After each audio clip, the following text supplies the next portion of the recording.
सुप्रसिद्ध रशियन कथाकार Anton Chekhov यांची चुंबन नावाची कथा.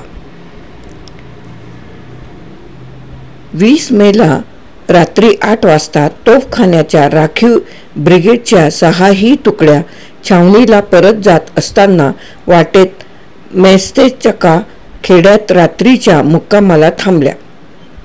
काही ऑफिसर तोफांपाशी खुडबुडत होते. काही चर्चच्या कुंपणा पलीकडच्या चौकात जाऊन सैनिकांना घरे देऊ करणाऱ्यांचा आरडाओरडा ऐकायचा प्रयत्न करत होते. त्या प्रचंड गदारोळात एक साध्या कपड्यातला स्वार एका विचित्र घोड्यावर बसून आला. घोडा फिकट पिवळ्या रंगाचा लहानसा होता. त्याची मान सुंदर होती. शेपूट लहानसं होतं. चालताना तो सरळ न चालता तिरपा चालत होता. पायांनी नाचल्यासारखा छोट्या छोट्या उड्या घेत होता. जणू काही त्याच्या पायांवर कोणी चाबूक मारत होतं. ऑफिसरांच्या जवळ येऊन स्वाराने टोपी किंचित उचलली आणि म्हणाला, हिज हायनेस लेफ्टनंट जनरल फॉन राबेक. इथले जमीनदार ऑफिसर महोदयांना त्यांच्याकडे ताबडतोब चहाला येण्याचं निमंत्रण देत आहेत. घोड्याने मान हलवली. जागच्या जागी नाचल्यागत केलं. तिरपा मागे चालत गेला. स्वाराने पुन्हा एकदा टोपी किंचित उचलली आणि क्षणार्धात आपल्या विचित्र घोड्यासकट तो चर्चच्या पाठीमागे नाहीसा झाला. काय हे कोण जाणे. काही ऑफिसर्स आपापल्या मुक्कामी जाता जाता कुरकुरले. झोपावंसं वाटतंय. हा आला फॉन राबेक. त्याचा चहा. माहितीये कसला चहा असतो ते. तोफखान्याच्या 6ही तुकड्यांच्या ऑफिसरांना गेल्या वर्षीचा प्रसंग चांगलाच लक्षात होता. सरावाच्या वेळी त्यांना आणि त्यांच्याबरोबर एका कझाक तुकडीच्या ऑफिसरांना अगदी असंच सैन्यातून निवृत्त झालेल्या एका जमीनदार काउंटरने चहाला बोलावलं होतं. आतिथ्यशील आनंदी काउंटने त्यांचं आगत स्वागत केलं. खाऊ पिऊ घातलं आणि गावात मुक्कामाला न सोडता स्वतःकडेच रात्रीसाठी ठेवून घेतलं. हे सगळं फारच छान होतं. याहून जास्त काय हवं. पण दुर्दैव असं की या तरुण लोकांमुळे तो निवृत्त सैनिक फारच उत्साहित झाला.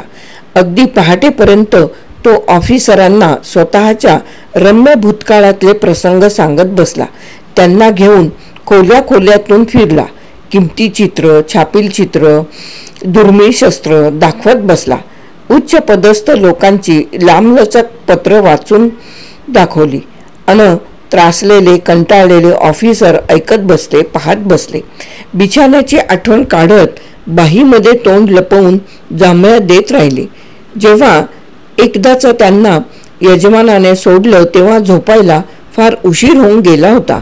तसाच तर नाही ना हा फॉन राबेक. तसा असला नसला तरी काहीच करता येत नव्हतं. ऑफिसरांनी कपडे ठीकठाक केले. थोडे स्वच्छ होऊन ते घोळक्याने जमीनदाराचं घर शोधायला निघाले. चर्च पाशी चौकात त्यांना कळलं की जमीनदाराकडे खालच्या बाजूने चर्चच्या बाजूने नदीकडे उतरून काठाकाठाने सरळ बागेपर्यंत जाता येईल. तिथली पायवाट त्यांना हवं तिथं घेऊन जाईल किंवा वरच्या बाजूने चर्चपासून सरळ रस्त्याने जाता येईल. गावापासून अर्धा वेर्स्ताच्या अंतरावर, वेर्स्ता म्हणजे अंतर मोजण्याचे एक जुने रशियन माप. गावापासून अर्धा वेर्स्ताच्या अंतरावर रस्त्यालाच जमीनदाराची धान्याची कोठारं आहेत. वरून जायचं असं ऑफिसरांनी ठरवलं. हा कोण फॉन राबेक. ते वाटेनं जाता जाता चर्चा करू लागले. कॅव्हलरी डिव्हिजनचा प्लेव्नोइच्या काळातला प्रमुख तर नाही ना. नाही, तो फॉन राबेक नाही, काही नुसताच राब्बे होता. फॉन शिवायच. पण हवा काय सुरेख आहे. जमीनदाराच्या पहिल्या कोठाराजवळ रस्त्याला 2 फाटे फुटत होते. एक फाटा सरळ जाऊन संध्याकाळच्या अंधारात नाहीसा होत होता. दुसरा उजवीकडे वळून जमीनदाराच्या घराकडे जात होता. ऑफिसर्स उजवीकडे वळले आणि हलक्या आवाजात बोलू लागले. रस्त्याच्या दुतर्फा लाल छपराच्या दगडी कोठारांची जडशीळ व उग्र दिसणारी रांग होती.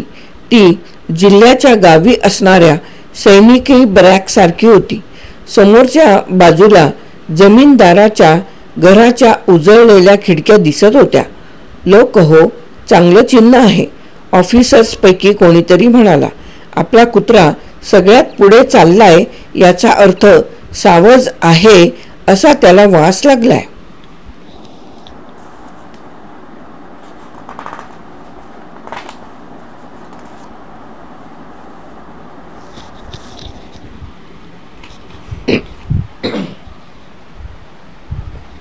सगळ्यांच्या पुढे लेफ्टनंट लाबिल्को चालला होता.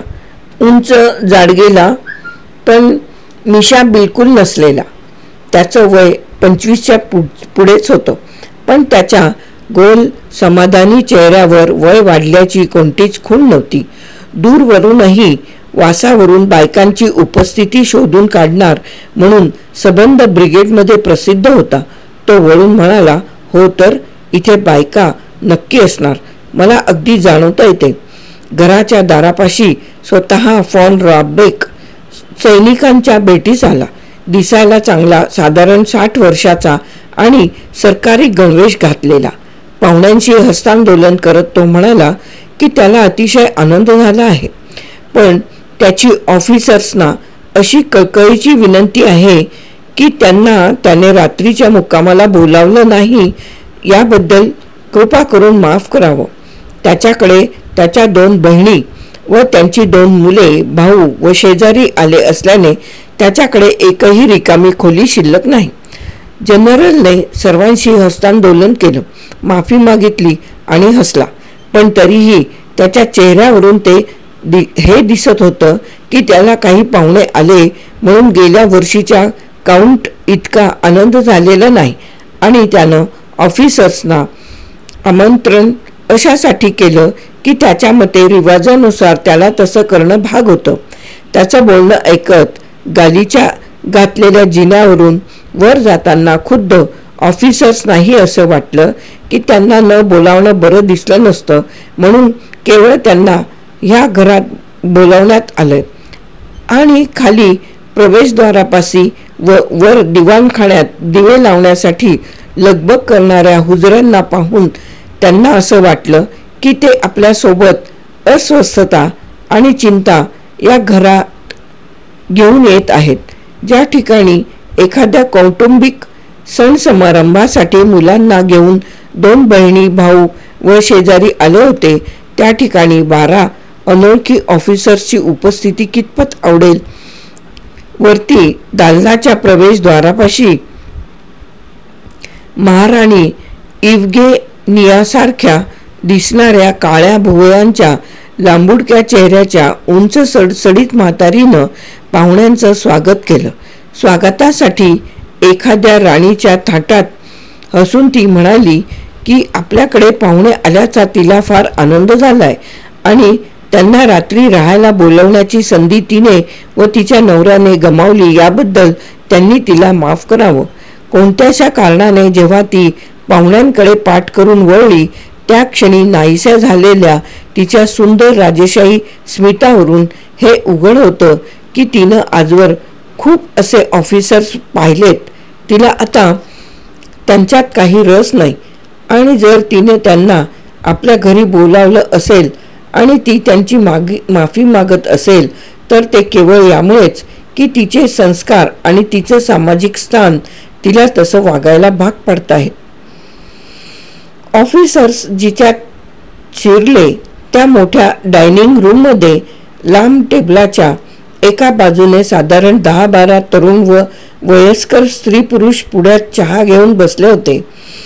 त्यांच्या खुर्च्यां पाठीमागे अंधारात सिगारच्या धुरात गुरफटलेला पुरुषांचा एक घोळका होता. एक हडकुळा तांबड्या गालमिशा असलेला तरुण त्यांच्यामध्ये उभा राहून मोठ्या आवाजात इंग्रजीत काहीतरी अरळ अरळ बोलत होता. त्या घोळक्याच्या पाठीमागच्या दारातून निळं फर्निचर असलेली दिव्यांनी उजळलेली खोली दिसत होती. श्रीमान, तुम्ही इतके जण आहात की प्रत्येकाची ओळख करून देणं शक्य नाही.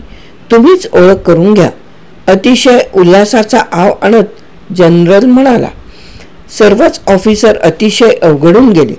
काही जण अगदी गंभीरपणे नव्हे कठोर मुद्रेने, तर काही जण ओढून ताणून हसत संमती दर्शवून चहा घ्यायला बसले. सर्वात जास्त अवघडल्यासारखं कोणाला वाटत असेल तर ते लहानशा किंचित पोक असलेल्या चष्मा लावलेल्या आणि रान मांजरासारख्या गलमिशा असलेल्या कॅप्टन रॅबोविचला.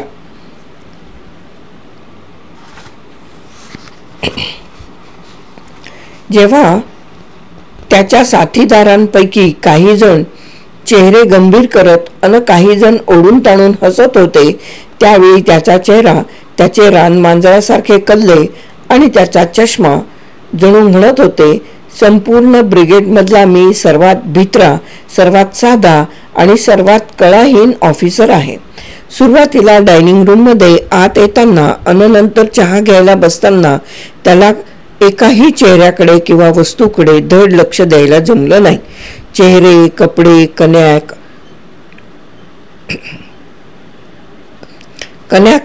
एक प्रकारचे उंची मध्य. चेहरे, कपडे, कन्याक मध्याच्या कंगोरेदार सूर्या, कपांतून निघणारी वाफ, खिडक्यांभोवतीची नक्षीदार महिरप, हे सगळं एकात एक मिसळून त्याचा एकच भला मोठा ठसा तयार झाला होता. तो रॅबोविचच्या मनात भीती उत्पन्न करत होता. आपलं डोकं कशात तरी खुपसून लपवावं अशी इच्छा त्याच्या मनात उत्पन्न करत होता. लोकांसमोर पहिल्यांदाच काही वाचून दाखवणाऱ्याचं कसं होतं तसं त्याला सगळं दिसत होतं, पण जे बघितलं ते नीटसं लक्षात येत नव्हतं. अशा अवस्थेला शरीरशास्त्रज्ञ मानसिक अंधत्व असे म्हणतात.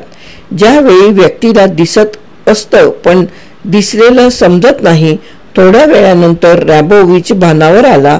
त्याला दिसायला लागलं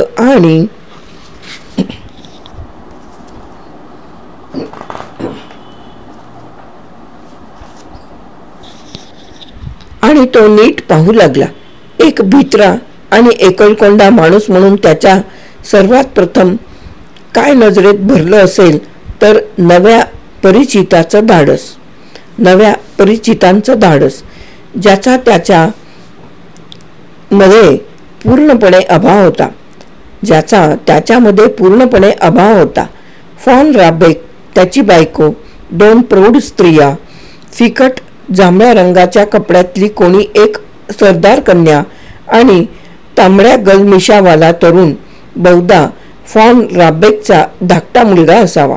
सर्वजण अतिशय सफाईने, जणू त्यांनी अगोदर सराव केला असावा अशा रीतीने ऑफिसरांच्या मध्ये मध्ये बसले आणि त्यांनी एका गोष्टीवर तावातावाने चर्चा सुरू केली. त्यात सहभागी झाल्याशिवाय ऑफिसर्सना मुळी राहावेच ना. जांभळ्या कपड्यातली सरदार कन्या हिरिरीने असं मत मांडू लागली की तोफखान्याच्या सैनिकांचं आयुष्य घोडदळाच्या आणि पायदळाच्या सैनिकांपेक्षा बरंच आरामाचं असतं. तर राबेक आणि प्रौढ स्त्रिया याच्याबरोबर उलट सांगू लागल्या. उलट सलट चर्चा सुरू झाली. रॅबोविचने जांभळ्या कपड्यातल्या सरदार कन्येकडे पाहिलं.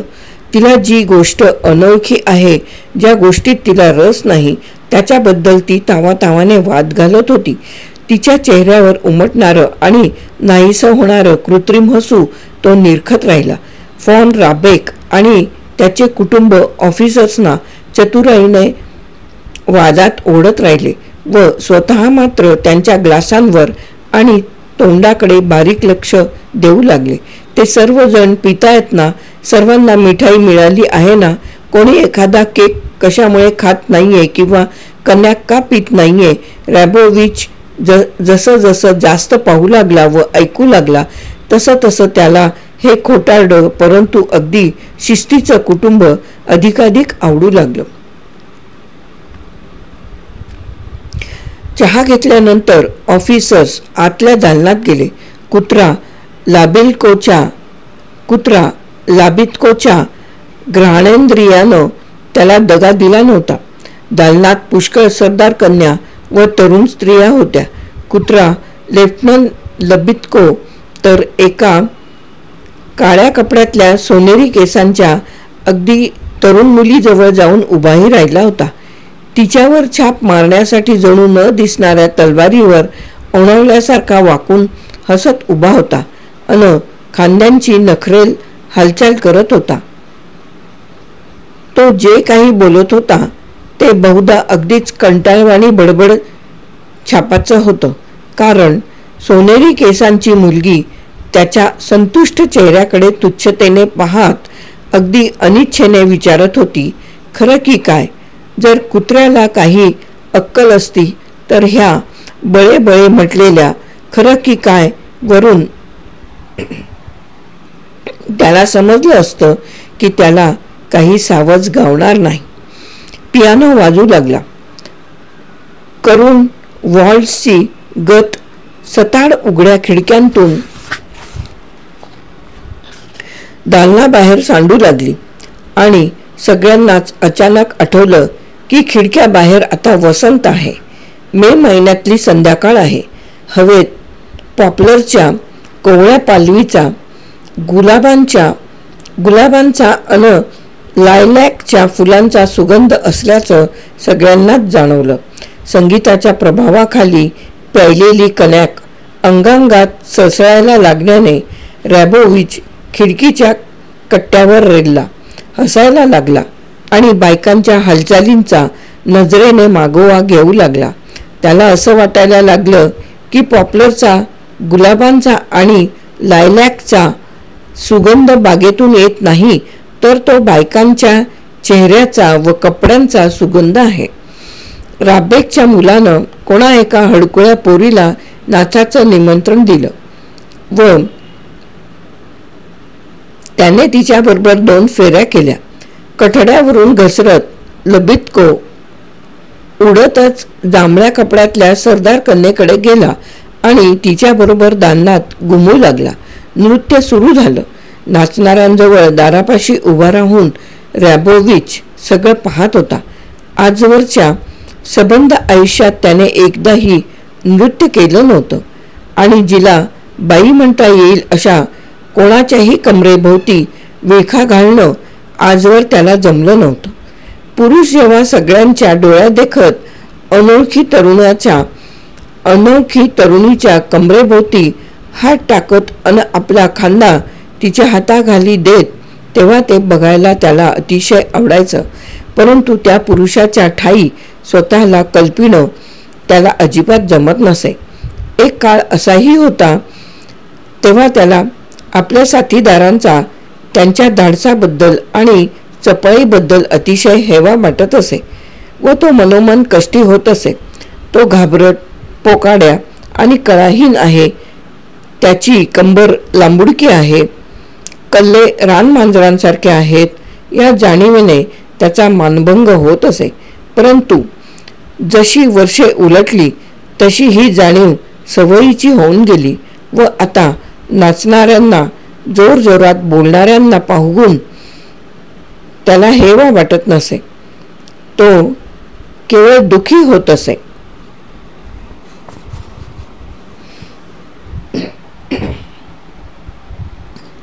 जेव्हा क्वाड्रिल नृत्य सुरू झालं तेव्हा तरुण फॉन राबेकनं न नाचणाऱ्यांजवळ जाऊन 2 ऑफिसरांना बिलियर्ड्स खेळण्याचं आमंत्रण दिलं. ऑफिसरांनी संमती दर्शवली व ते त्याच्यासमोर दालनाच्या बाहेर पडले. करायला काहीच नव्हतं, पण सगळ्या धामधुमीत थोडं का होईना सहभागी होण्याच्या इच्छेने रॅबोविच त्यांच्या मागे पावलं ओढत गेला. दालनातून ते दिवाणखान्यात गेले. मग आरसेवाल्या अरुंद बोळकांडीतून एका खोलीत आले. इथे त्यांच्या येण्याबरोबर 3 पेंगणारे हुजरे झपकन दिवाणावरून उठून उभे राहिले.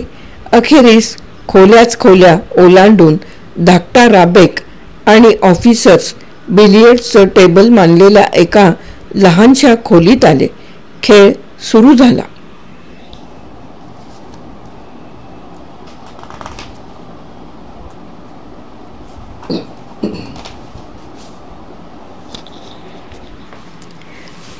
पत्त्यांखेरीज कधीही काहीही न खेळलेला राबोविच बिलियर्ड टेबलापाशी उभा राहिला व निरीच्छपणे खेळणाऱ्यांकडे बघू लागला.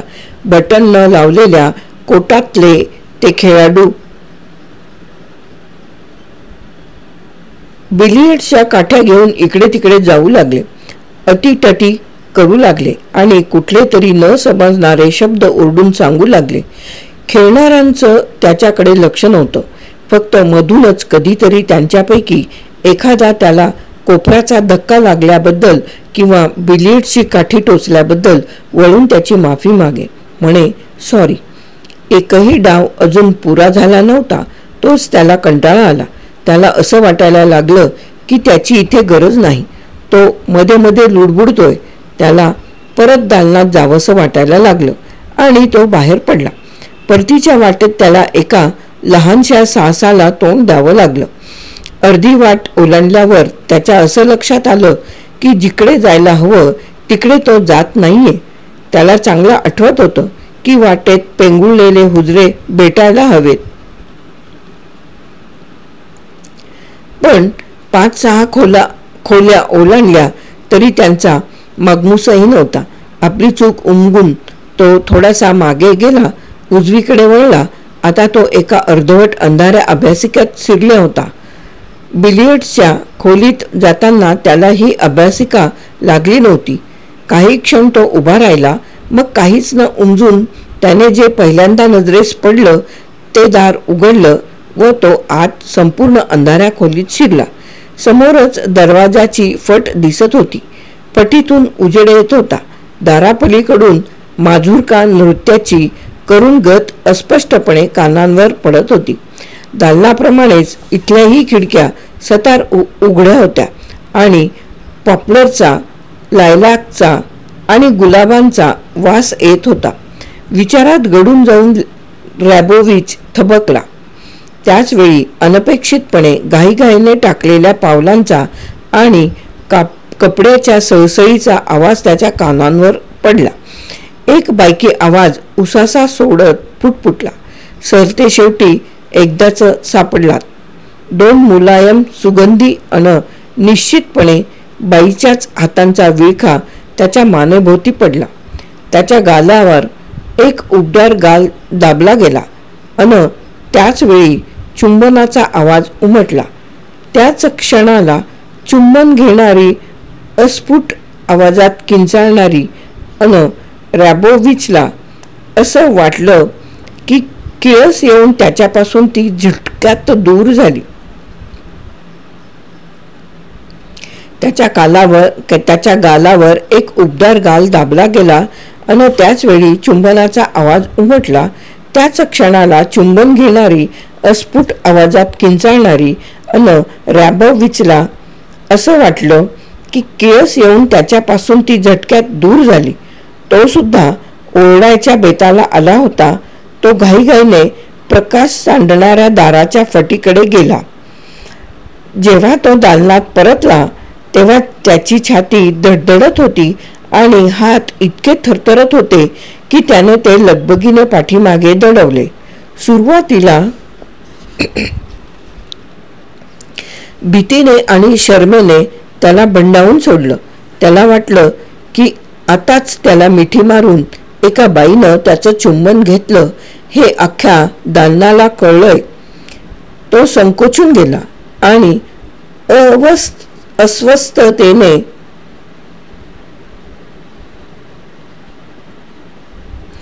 आजूबाजूला पाहू लागला. परंतु दालनात सर्वजण अगोदर प्रमाणेच नाचतायत, गप्पा गोष्टी करतायत अशी खात्री करून घेतल्यावर एक नव्या आजवरच्या आयुष्यात एकदाही अनुभवास न आलेल्या भावनेच्या अधीन झाला. काहीतरी विचित्रच त्याच्या बाबतीत घडलं होतं. आताच 2 मुलायम सुगंधी हातांचा विळखा जिच्याभोवती पडला होता त्याच्या मानेला जणू कोणी तेल चोळलंय असं त्याला वाटत होतं. डाव्या मिशीजवळ जिथे त्या अपरिचित तरुणीनं त्याचं चुंबन घेतलं होतं तो त्याचा गाल सुखद तऱ्हेने किंचित शिरशिरत होता. जणू त्यावर कुणी मेंथॉलचे थेंब टाकले असावेत. अन ही जागा तो जितके वेळा चोळत होता तितकं त्याला जास्तच गारगार वाटत होतं. एक नवीन विचित्र भावना त्याला आपाद मस्तक भारून टाकत होती आणि ती सतत वाढत होती. त्याला नाचावंसं, बोलावंसं, बागेत पळावंसं, मोठ्यांदा हसावंसं वाटत होतं. त्याला ह्या गोष्टींचा अगदी पूर्ण विसर पडला होता की तो पोकाड्या कळाही नाही. त्याच्या गालमिशा रानमांजरासारख्या आहेत आणि त्याचं बहिरंग उठावदार नाही. एकदा बायकांच्या संभाषणात त्याच्या बाह्यरंगाचं असं वर्णन केलं गेलेलं अजाणतेपणी त्याच्या कानावर पडलं होतं. त्याच्या शेजारून जेव्हा राबेकची पत्नी गेली तेव्हा तो तिच्याकडे पाहून इतकं छान तोंड भरून हसला की ती थांबली आणि प्रश्नार्थक नजरेने त्याच्याकडे पाहू लागली. चष्मा सावरत तो म्हणाला, मला तुमचं घर फार आवडलं.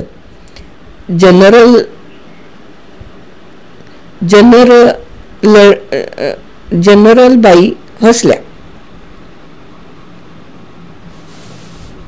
जनरलीनबाई हसल्या आणि म्हणाल्या की हे घर त्यांच्या वडिलांचं होतं. मग त्यांनी त्याचे आईवडील जिवंत आहेत का? त्याला नोकरी लागून किती वर्ष झाली? तो इतका बारीक आणि साधा कसा काय? असं सगळं विचारलं. प्रश्नांची उत्तरं मिळाल्यावर त्या पुढे गेल्या. पण त्यांच्याशी बोलणं झाल्यानंतर तो मात्र अजूनच प्रेमळपणे हसायला लागला आणि मनाशी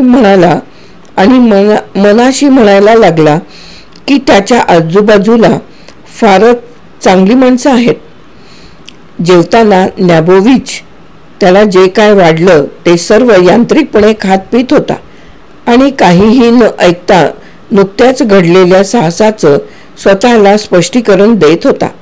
हे साहस मूलतः गूढ व रोमांचक प्रकारचं होतं, पण त्याचं स्पष्टीकरण देणं सोपं होतं. बहुधा कुणी एखाद्या सरदार कन्येनं अथवा स्त्रीनं अंधाऱ्या खोलीत कोणाशी भेटीचा संकेत ठरवला. खूप वेळ वाट पाहून उत्कंठित अवस्थेत रॅबोविचलाच आपला नात समजण्याची चूक केली. हे अगदी विश्वास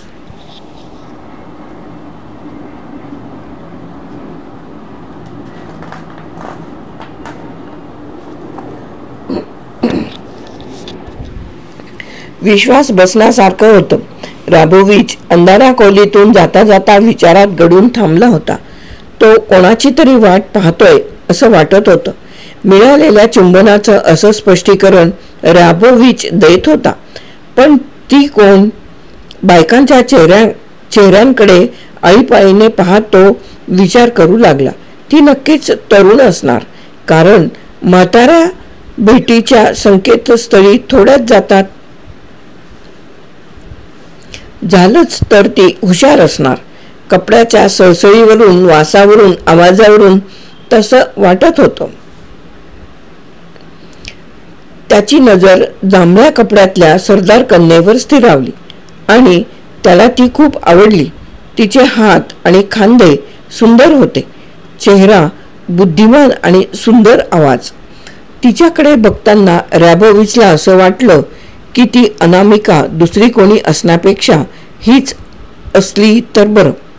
पण ती काहीसं लटकं हसत होती आणि आपलं नाक ज्या पद्धतीने मुरडत होती ते त्याला जुनाटपणाचं वाटलं. आणि मग त्याने आपली नजर काळ्या कपड्यातल्या सोनेरी केसांच्या तरुणीकडे वळवली. ती जास्त तरुण, साधी आणि सरळ होती. तिची कपाळपट्टी सुंदर होती आणि ती फार छान रीतीने चषकातून गुटके घेत होती. ती म्हणजे हीच असेल तर किती बरं. असं आता राबोविचला वाटायला लागलं. पण लवकरच तिचा चेहरा थबकला आहे असं त्याच्या लक्षात आलं. मग त्यानं आपली नजर तिच्या शेजारणीकडे वळवली. तो स्वप्नाळूपणे मनाशी म्हणू लागला, ठरवणं अवघड आहे. जर ह्या जांभळे कपडेवालीचे फक्त हात अन खांदे घेतले, सोनेरी केसवालीची कपाळपट्टी त्याला लावली अन लाबित्कोच्या शेजारी डावीकडे बसलेलीचे डोळे जर घेतले तर.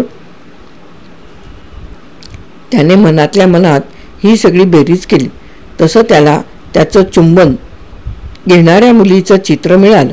त्याला होतं तसलं चित्र, पण टेबलाभोवती बसलेल्यांच्यात त्याला ते काही केलं सापडेना. पोटभर जेवलेले अन किंचितसे जिंकलेले पाहुणे जेवण झाल्यावर निरोप घेऊ लागले, आभार मानू लागले. त्यांना रात्रीच्या मुक्कामाला ठेवून घेता येत नाही याबद्दल यजमान पुन्हा दिलगिरी व्यक्त करू लागले. महोदय हो, मला फार फार आनंद वाटतोय, जनरल म्हणत होता. आणि यावेळी मात्र ते मनापासून होतं. बहुधा याचं कारण पाहुण्यांचा निरोप घेताना त्यांना भेटताना असतात त्यापेक्षा लोक खूपच जास्त सच्चे आणि दयाळू असतात. खूप आनंद झाला. परत येताना पण अशीच मेहरबानी करा. औपचारिकपणा अजिबात नको. कुठे निघालात तुम्ही? वरच्या रस्त्यानं जायचंय का? नको, खालून बागेतून जा, इथून जवळ पडतं. ऑफिसर्स बागेत गेले. जळजळीत प्रकाश आणि गोंगाट यानंतर बागेत त्यांना फारच शांत व अंधारं वाटलं. अगदी फाटकापाशी येईपर्यंत ते न बोलता चालत होते. ते थोडे जिंकलेले, आनंदी, संतुष्ट होते. पण अंधार अन शांततेमुळे ते क्षणभर विचारात गडले होते.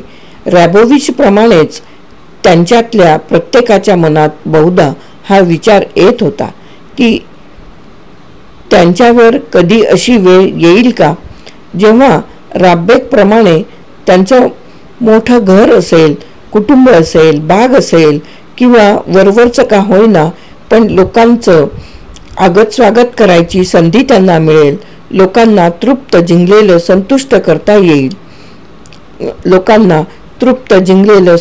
करता येईल का? फाटकातून बाहेर पडल्याबरोबर सर्वजण एकदम बोलायला लागले आणि कारणाशिवाय उगाचच मोठमोठ्यांदा हसू लागले. आता ते ज्या पायवाटेवरून चालले होते ती नदीकडे खाली उतरत होती आणि पुढे अगदी पाण्यापर्यंत जात होती. काठावरच्या झुडपांना, पाणथळींना आणि पाण्यावर ओठंगलेल्या विलो वृक्षांना वळसा घालत होती. काठ व पायवाट अगदी जेमतेम दिसत होते, तर दुसरा काठ अंधारात पूर्णपणे बुडाला होता. काळोख्या पाण्यात कुठे कुठे चांदण्यांची प्रतिबिंबे दिसत होती. ती थरथरत होती, वितळत होती. फक्त त्यांच्या वरूनच हे कळत होतं की नदी जोराने वाहते आहे. शांतता होती. पलीकडच्या किनाऱ्यांवर झोपाळलेली बदकं करत होती. त्या किनाऱ्यावर ऑफिसरांच्या गर्दीकडे अजिबात लक्ष न देता एका झुडपातून नायटिंगलनं जोरात गायला सुरुवात केली होती. ऑफिसर्स झुडपापाशी थांबले. त्यांनी त्याला अगदी हात लावला तरीही नायटिंगल गातच राहिला. कसला आहे बघा, आपण शेजारी उभे आहोत तरी त्याचं बिलकुल लक्ष नाही. बदमाश कुठला, असे नापसंतीचे उद्गार ऐकू आले. रस्त्याच्या शेवटी वाट वर चढली आणि चर्चच्या कुंपणापाशी ती सडकेला येऊन मिळाली. टेकाणावर चढून दमलेले ऑफिसर्स इथे जरा वेळ थांबले. तंबाखू ओढू लागले. दुसऱ्या किनाऱ्यावर फिकट तांबड्या रंगाचं जाळासारखं काहीतरी दिसत होतं आणि काहीच उद्योग नसल्यानं ते बराच वेळ ठरवत राहिले की ती शेकोटी होती की खिडकीतला दिवा होता की अजून काही होतं. राबोविच पण त्या जाळाकडे पाहत होता. त्याला असं वाटत होतं की तो जाळ हसतोय आणि असा काही चेहरा करून डोळे मिचकावतोय जणू त्याला त्या चुंबनाबद्दल माहिती आहे. घरी आल्याबरोबर राबोविचने ताबडतोब कपडे उतरवले व आडवा झाला. त्याचबरोबर एकाच झोपडीत लाबित्को व लेफ्टनंट मिर्झा उतरले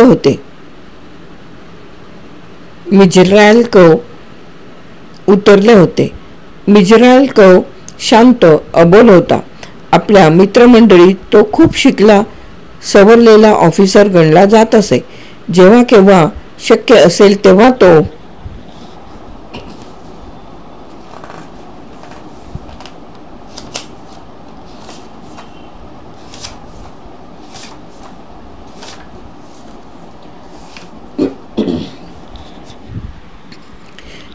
तो युरोपियन हेराल्ड वाचत असे. कायम स्वतः जवळ बाळगत असे. लाबित्कोनं कपडे उतरवले. खूप वेळ खोलीत एरझाऱ्या घालत राहिला. त्याच्या चेहऱ्यावरचे भाव एखाद्या असंतुष्ट माणसासारखे होते. त्याने ऑर्डरलीला बियर आणायला फरमावले. मिर्झाल्को उशाशी मेणबत्ती ठेवून आडवा पडून युरोपियन हेराल्ड वाचण्यात गुंग झाला होता.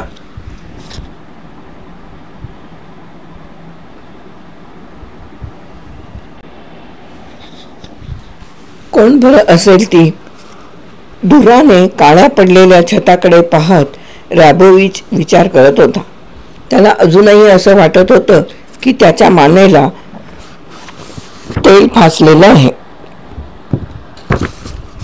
तोंडाजवळ अजूनही मेंथॉलच्या थेंबांनी वाटावं तसं गारगार वाटत होतं.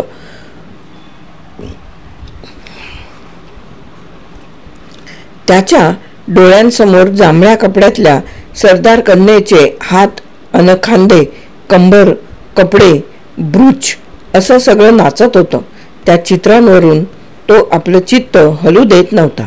पण ती मात्र उड्या घेत, वितळत, वाहत, क्षणार्धात उजळून नाहीशी होत होती. डोळे मिटल्यानंतर प्रत्येकालाच जी विस्तीर्ण काळोखी दिसते, त्यावरून जेव्हा ही चित्र पूर्णपणे नाहीशी झाली तेव्हा त्याला झपाझप येणारी पावलं, कपड्यांची सळसळ, चुंबनांचा आवाज ऐकू येऊ लागला. आणि काही कारणाशिवायच त्याला अतिशय आनंदाच्या भावनेने घेरून टाकलं. या आनंदाच्या अधीन होता होता ऑर्डरली परत येऊन बियर नाही असे सांगताना त्याच्या कानावर पडलं. लाबित्को फारच वैतागला अन पुन्हा एरझाऱ्या घालू लागला. मूर्ख आहे नाहीतर काय. तो एकदा रॅबोविच समोर तर एकदा मिर्झाल्को समोर उभा राहत म्हणू लागला. बियर सापडवता येत नाही म्हणजे किती मठ्ठ, किती मूर्ख असावं माणसानं.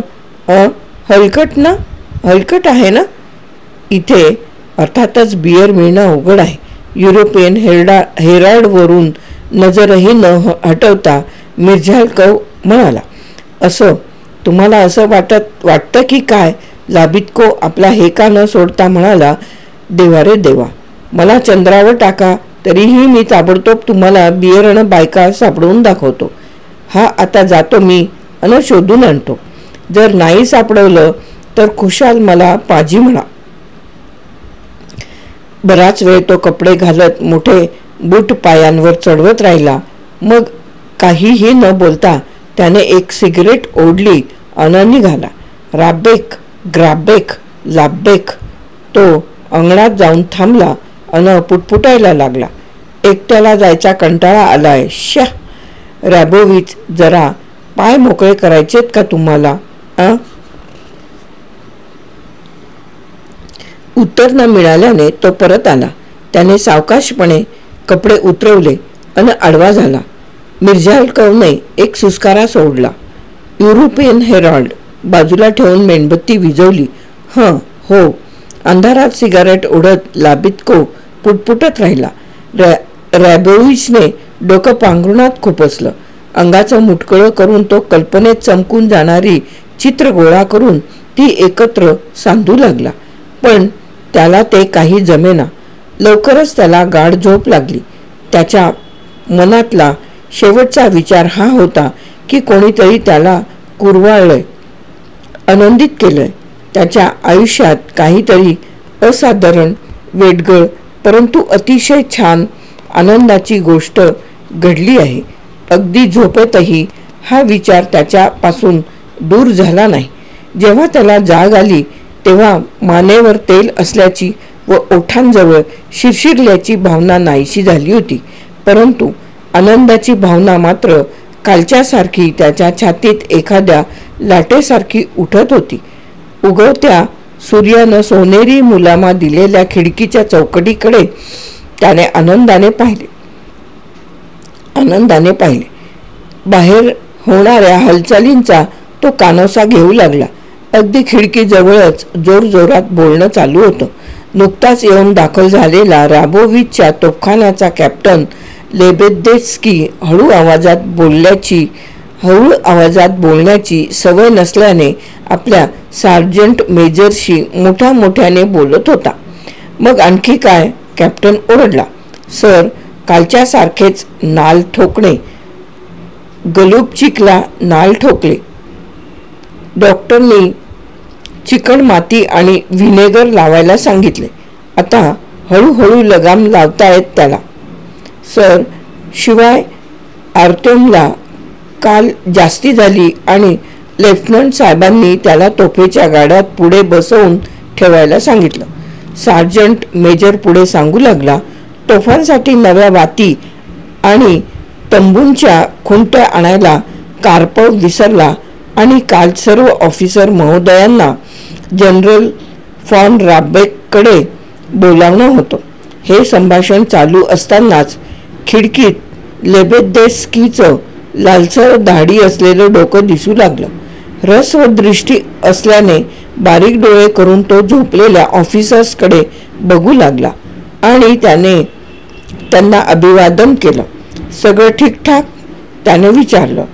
नव्या जोखडामुळे मुख्य घोड्याची मान काचते, लाबित्को जांभई देत उत्तरला.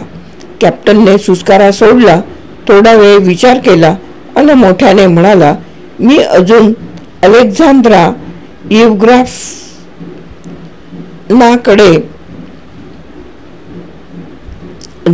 जायचा करतोय. तिची गाठ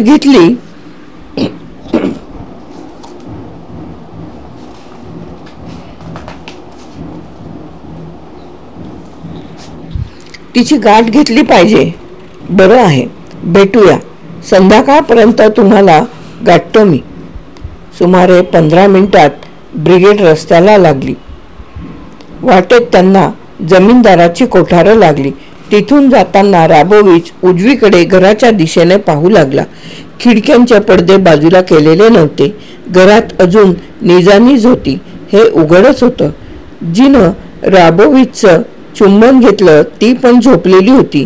ती झोपलेली कशी दिसत असेल ते डोळ्यापुढे आणावं अशी त्याला इच्छा झाली. झोपायच्या खोलीची सताड उघडी खिडकी, या खिडकीतून डोकावणाऱ्या हिरव्यागार फांद्या, सकाळचा ताजेपणा, पॉप्लरचा, लायलॉकचा व गुलाबांचा सुवास, खुर्ची, त्यावर पडलेलं आदल्या रात्रीचं सळसळणारं वस्त्र, बूट, टेबलावरचे घड्याळ, हे सगळं त्याने अगदी स्वच्छपणे स्पष्टपणे मनात चितारलं. पण नाक, डोळे, चेहऱ्यावरचं झोपेतलं लागवी स्मित, जे अगदी महत्वाचं, अगदी विशेष आहे, तेच बोटांतून पारा सटकावा तसं त्याच्या कल्पनेतून निसटू लागलं. अर्धा वेरस्ता ओलांडून गेल्यावर त्याने मागे वळून पाहिलं. चर्च, घर, नदी अन बाग सगळं प्रकाशाने भरून गेलं होतं. हिरव्यागार काठांच्या नदीत निळ्या आकाशाचं प्रतिबिंब पडलं होतं. सूर्यप्रकाशामुळे ती कुठे चंदेरी झाली होती. अतिशय सुंदर दिसत होती. त्याला वाईट वाटलं. जणू काही अतिशय जवळच्या आवडत्या कुणाशी ताटातूट होत असावी. वाटेत डोळ्यांपुढे ती खूप ओळखीची रटाळ चित्र नाचत होती. डावीकडे अन उजवीकडे राय अन बकव्हीटची कोवळी शेतं अन त्यात उड्या मारणारे कावळे, समोर धूळ अन डोकी, मागे पाहिलं तर पुन्हा तीच धूळ अन चेहरे.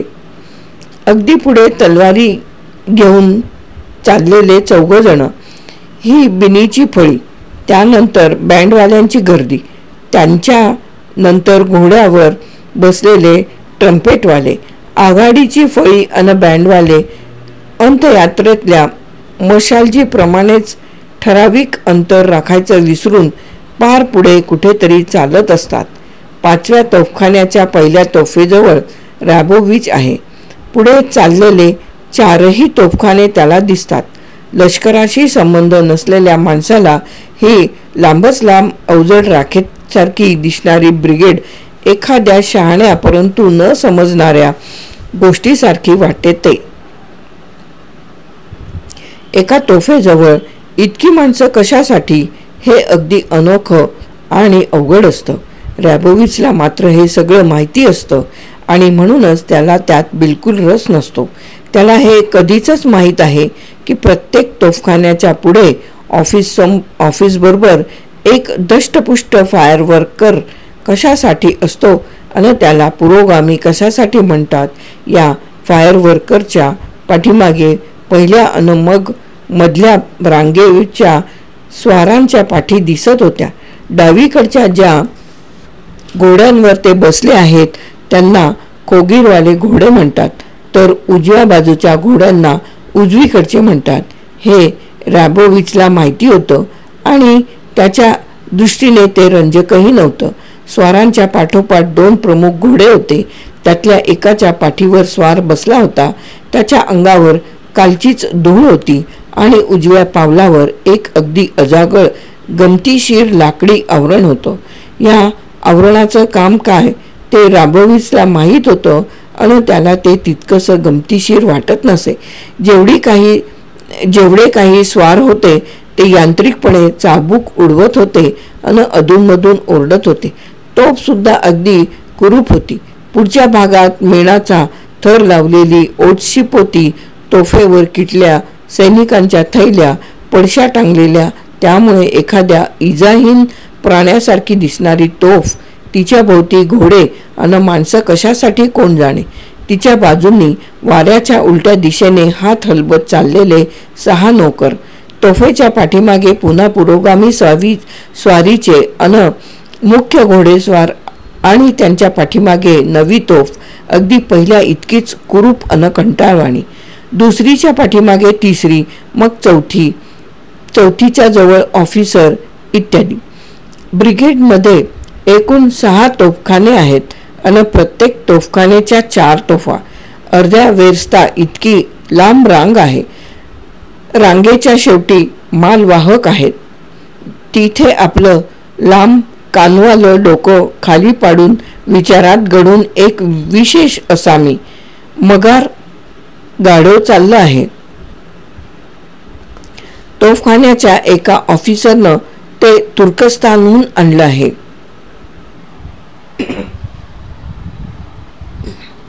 रॅबोविच निरुत्साहीपणे मागे पुढे पाहू लागला.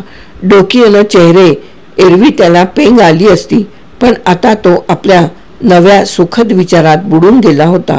सुरुवातीला ब्रिगेड जेव्हा नुकतीच वाटेला लागत होती तेव्हा तो स्वतःला असं पटवून द्यायला पाहत होता की चुंबनाची गोष्ट एक लहानसं गूढ साहस म्हणून रंजक वाटत आहे.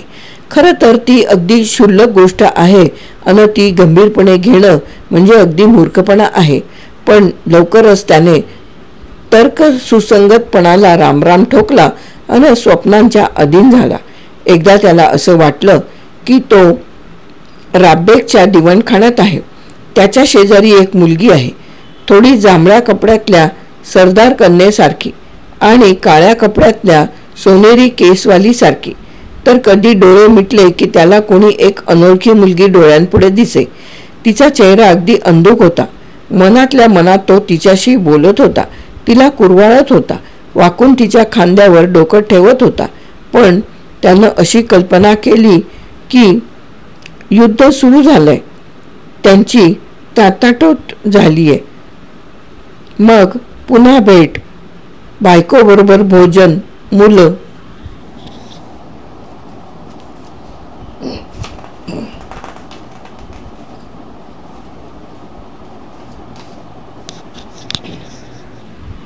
आस्ते आस्ते प्रत्येक वेळी डोंगरावरून उतरताना हा हुकूम व्हायचा.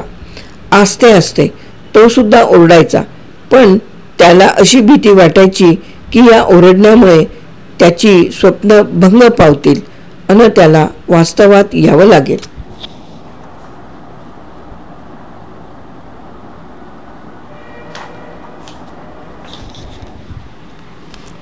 कोण्या एका जमीनदाराच्या इस्टेटीच्या जवळून जाताना रॅबोविचचं लक्ष पुढच्या फाटकातून पलीकडे बागेकडे गेलं.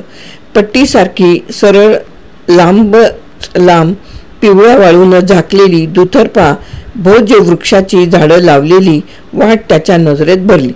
स्वप्नात हरवून गेलेल्या माणसांसारख्या अधाशीपणाने त्याने त्या पिवळ्या वाळूवरून येणाऱ्या लहानशा बायकी पावलांचं चित्र मनाशी रंगवलं आणि अगदी अचानकपणे त्याच्या डोळ्यांपुढे त्याचं चुंबन घेणारीचं आणि काल संध्याकाळी जेवताना जी त्याच्या मनात होती तिचं रंगरूप स्पष्टपणे उभं राहिलं.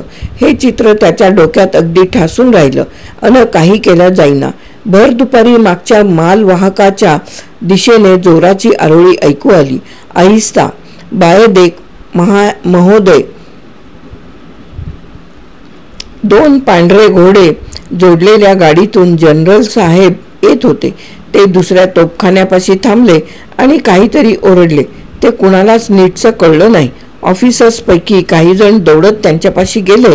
त्यांच्यात रॅबोविचही होता. मग काय, कसं काय, कुणी आजारी बिजारी आहे का? आपले लाल डोळे बारीक करत जनरलने विचारलं. उत्तर मिळाल्यावर तो काहीसा आणि हडकुळा जनरल जरा वेळ काहीतरी चगळत गप्प राहिला.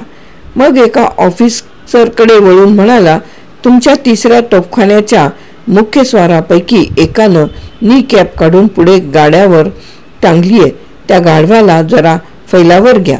त्याने रॅबोविचकडे नजर वळवली आणि म्हणाला, आणि तुमच्या पट्ट्या जरा जास्तच लांब झाल्यात. अशाच आणखीन काही टिप्पण्या करता करता जनरलने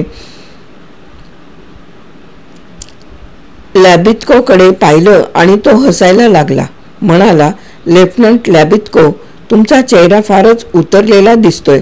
लपुखावाची आठवण येते.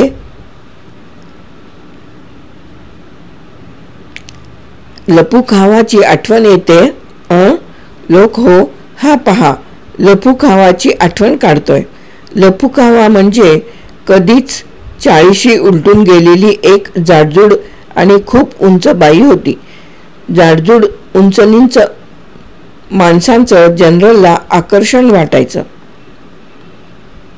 आणि आपल्या ऑफिसर्सनाही असंच आकर्षण वाटतं असा त्याला संशय यायचा. आदर दाखवत ऑफिसर्स हसले. आपण काहीतरी खूप विनोदी, खूप बोचरं बोललो असं वाटून जनरल खुश झाला आणि जोरजोराने हसला. मग त्याने गाडीवानाला पाठीत ढोसलं आणि सॅल्यूट केला. घोडागाडी पुढे निघाली. ही जी काही स्वप्न मला दिसतायत ती सगळी आणि मला आता जे अशक्य अप्राप्य वाटतंय ते सगळं खरं तर अगदी साधारण आहे.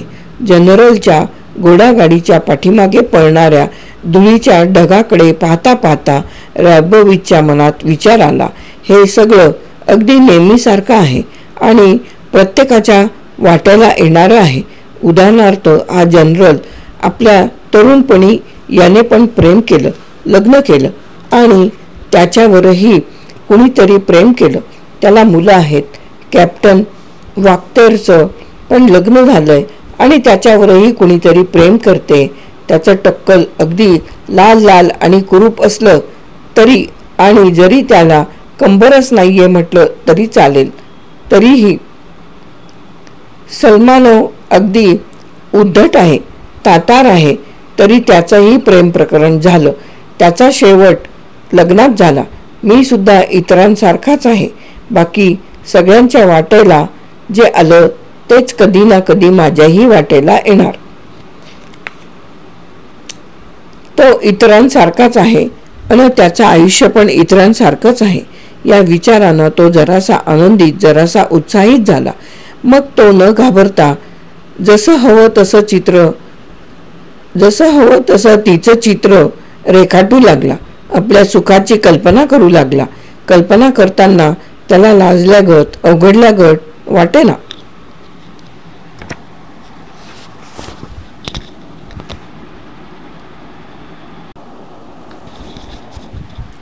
संध्याकाळी ब्रिगेड मुक्कामी आली. ऑफिसर तंबूत आराम करू लागले. रॅबोविच, मिर्झालकोव आणि लाबितको ट्रंकेभोवती बसून जेवत होते. सावकाशपणे चावत मिर्झालकोव हळूहळू जेवत होता आणि गुडघ्यांवर ठेवलेला युरोपियन हेराल्ड वाचत होता. लाबितको अखंड बडबड करत होता आणि ग्लासात थोडी थोडी बियर ओतत होता. तर दिवसभर दिवास्वप्न रंगवून डोकं भरकटलेला रॅबोविच गप्प राहून पीत होता. 3 ग्लास रिचवल्यावर तो जिंकला, थोडा नरमला आणि आपल्याला नव्यानंच होणारी ही जाणीव मित्रांना सांगावी अशी अनावर हुक्की त्याला आली. या फॉन राबेककडे माझ्या बाबतीत एक गमतीशीर गोष्ट घडली. त्याने आवाजात सहजता आणि मिश्किलपणा आणण्याचा प्रयत्न करत सुरुवात केली. मी गेलो होतो बिलियर्ड रूममध्ये बरं का. त्याने ती चुंबनाची गोष्ट अगदी तपशीलवारपणे सांगायला सुरुवात केली आणि एका मिनिटातच गप्प झाला. ह्या एका मिनिटात त्याने सगळं सांगूनही टाकलं होतं आणि ह्या गोष्टीला इतका कमी वेळ लागावा याचं त्याला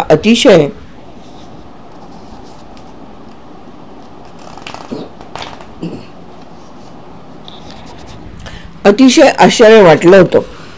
त्याला असं वाटत होतं की त्या चुंबनाबद्दल अगदी पहाटेपर्यंत बोलत राहणं शक्य आहे.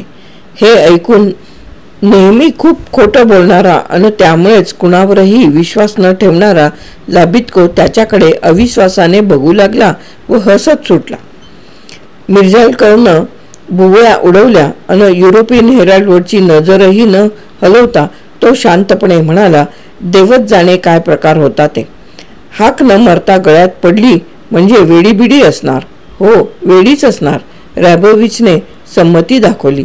अगदी असाच प्रसंग माझ्याही बाबतीत घडला होता. बेधरल्यासारखे डोळे करत लाबितको म्हणाला, गेल्या वर्षी मी कोवनोला चाललो होतो. सेकंड क्लासचं तिकीट होतं. डबा पूर्ण भरलेला होता. झोपणं शक्यच नव्हतं. मी कंडक्टरला चिरीमिरी दिली. त्यानं माझं सामान आणि मी दोघांना कुपेत नेलं. मी डोक्यावरून पांघरून घेऊन झोपलो. अंधार होता बरं का. अचानक मला ऐकू आलं की कोणीतरी माझ्या खांद्याला हात लावतंय आणि चेहऱ्यावर जोरजोरात श्वास सोडतंय. मी असा हात हलवला तर मला कळलं की कोणाचं तरी कोपर आहे. डोळे उघडले तर कोण असेल? बाई. काळे डोळे, सामान माशासारखे गुलाबी ओठ, जोरजोरात श्वासोश्वासामुळे नाकपुड्या थरतायत, छाती भरदार. 1 मिनिट. मिर्झालकोव शांतपणे वाक्य तोडत म्हणाला, छातीचं मी समजू शकतो, पण जर अंधार असेल तर तुम्हाला ओठ कसे दिसले? लाबितको काहीतरी उलटसुलट बोलू लागला अन मिर्झालकोवच्या बिंडोकपणाला हसू लागला. त्यामुळे रॅबोविच खट्टू झाला. तो ट्रंकेपासून बाजूला झाला. बिछाण्यावर पडल्यावर त्याने पुन्हा कधीही आपलं अंतर्मन उघड न करण्याची पक्की खूणगाठ बांधली. छावणीतलं जीवन सुरू झालं. दिवस जात राहिले, एक का सारखाच दुसरा. पण ह्या सर्व दिवसातलं रॅबोविचचं वागणं, बोलणं, विचार करणं प्रेमात पडलेल्या माणसासारखं होतं.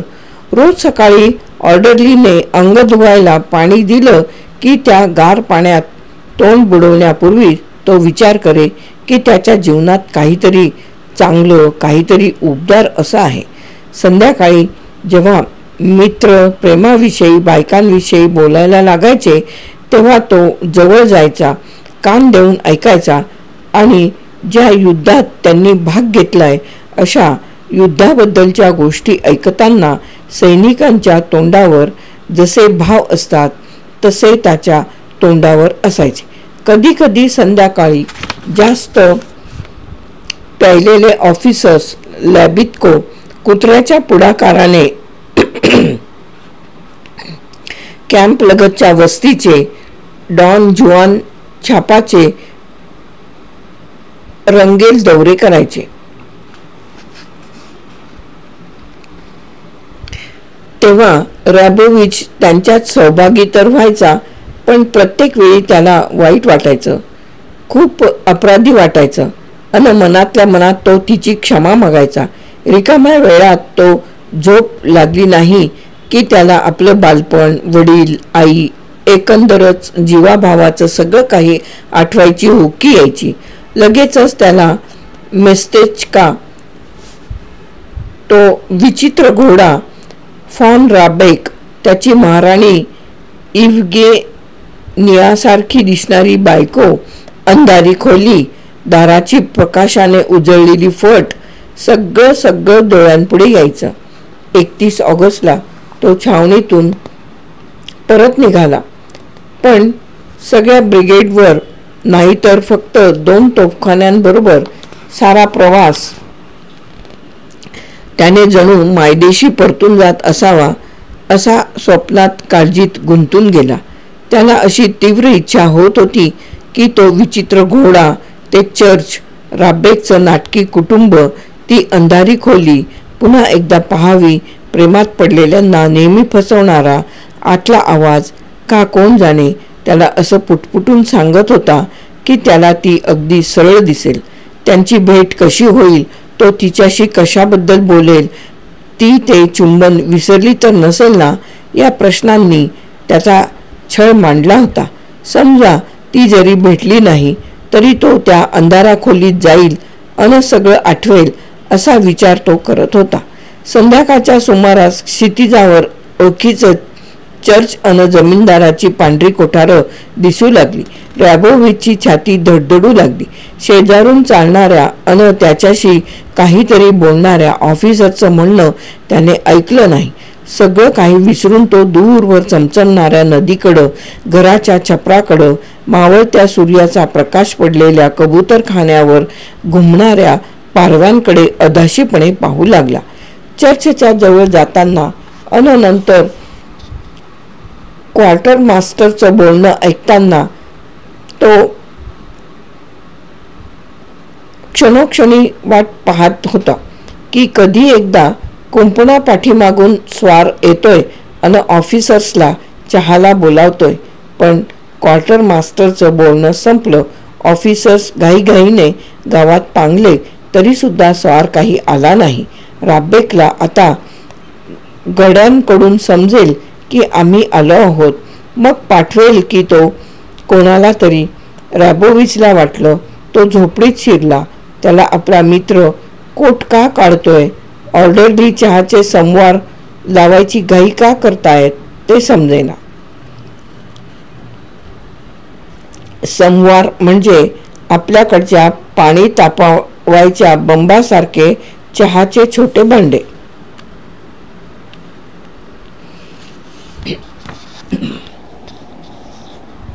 ऑर्डरली चहाचे संवार लावायची घाई का करतायत ते समजेना.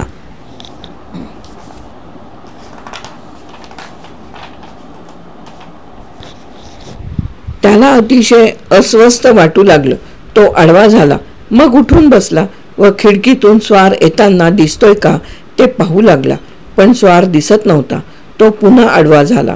अर्ध्या तासाने उठला अन अस्वस्थता कमी होईना म्हणून बाहेर आला अन चर्चच्या दिशेने चालू लागला. चौकात कुंपणापाशी अंधार अन शुकशुकाट होता.